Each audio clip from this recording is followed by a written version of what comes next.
about technology, how government needs to invest in technology. But first and foremost, a lot of people just like to know, what is the thinking now in security circles, especially now that this has happened? Well, I think it's not just thinking the security circles, thinking in Nigeria generally. There's this feeling that we are at war, there's siege. That may not be good for the psyche of the average Nigerian.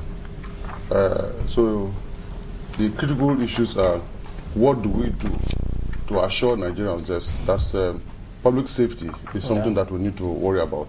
I think generally those are the things that we think about.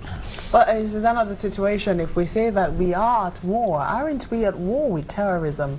Because I think that psyche also could be good, because it also means that people are more mentally alert and a little more security conscious. I won't put it that way. Let's not frighten the society. Let's say we have security challenges, and those are issues that we have to address as a nation. You know, in addressing that, General Azazi, it takes me back to 9/11, 2001. Well, on Sunday, I think it's going to be the 10th anniversary of that particular incident.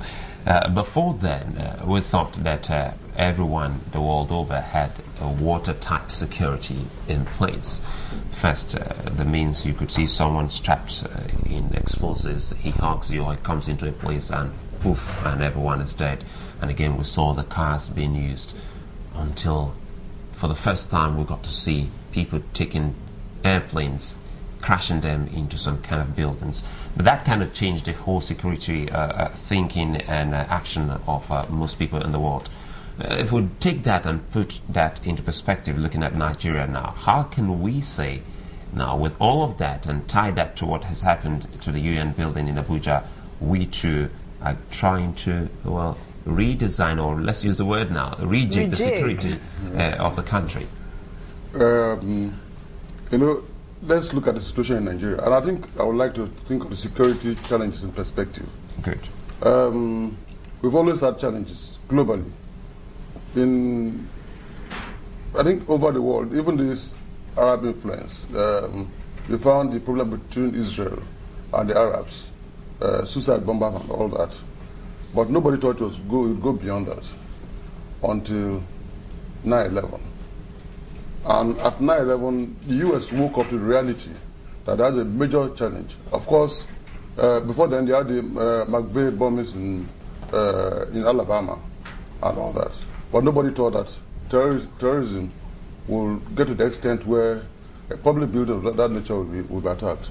And from then, you found that they came up with this homeland security idea.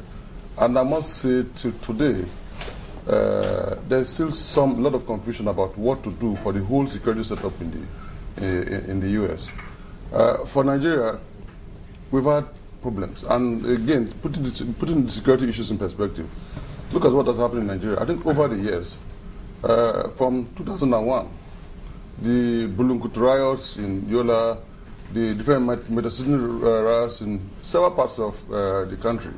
In Kaduna, Sharia riots, Zango Kata riots, Miss World beauty pageant riots. We've had our fair share of riots in Nigeria, mostly based on religion and sometimes ethnicity. I don't know if we can say we've had comprehensive solutions to those problems. We've addressed them, even if it's riots in Niger Delta, wherever. But we've not followed up. And I'll give you a typical example. What we know as Boko Haram, in 2004, when they attacked parts of Yobe State, up to Kanama, at the border between Nigeria and Chad, everybody thought those were just some youths who were misguided. But up to that point, they called themselves the Taliban Republic of Afghanistan in Yobe State. We thought the military went in, they were overcome, and we thought it was solved.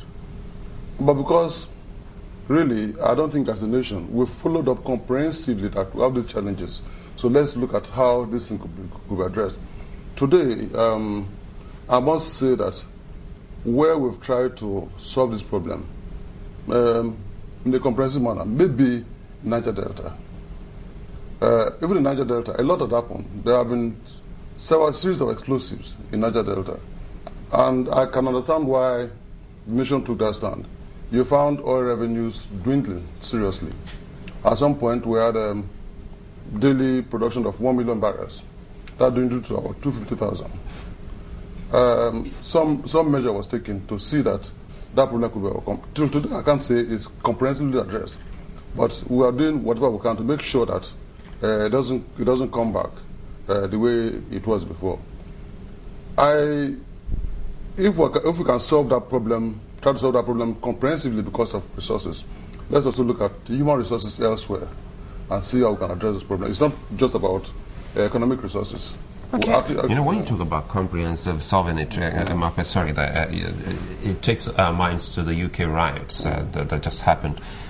Even though loads and loads of people, columnists and journalists alike, they all say, well, truly, cost of living and some other stuff resulted into all of that. But the government made it clear that, look, it gives you no license to take the laws into your hands. And David Cameron, the Prime Minister, said everyone will be brought to book. And, the Homeland Secretary, she also joined in that.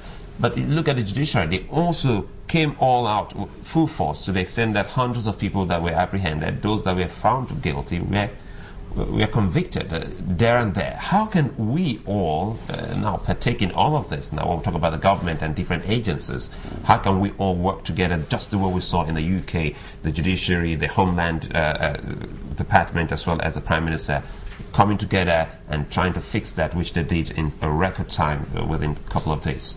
Okay, you could say that the UK has had over 30 years of experience on how to manage these issues. I'll go back to the Irish problem. You have bombings all over in the UK, Birmingham, London, and all that. It took some level of negotiation for that problem to be addressed. I think over the years, I said over 35 years, they understood the problem, established priorities. You remember that in UK, in spite of all that, they had the July 27 bombing in London that devastated. But because I established procedures based on the experience, it literally became easier. And in that period, in London, for instance, you have cameras everywhere. So if there's anything, you could follow up. For us, the riots I tried to list earlier, I mean, we didn't have bombings. When we had bombings in Niger Delta, nobody really followed them up that we had a problem. But from December 2010, there's been a different pattern. You are not going to be able to establish all those technological procedures overnight. It takes time, even for the security forces. When I made the statement that Nigeria was not prepared for the spate of security problems we have today, everybody said, oh, the Nigerian system is not point is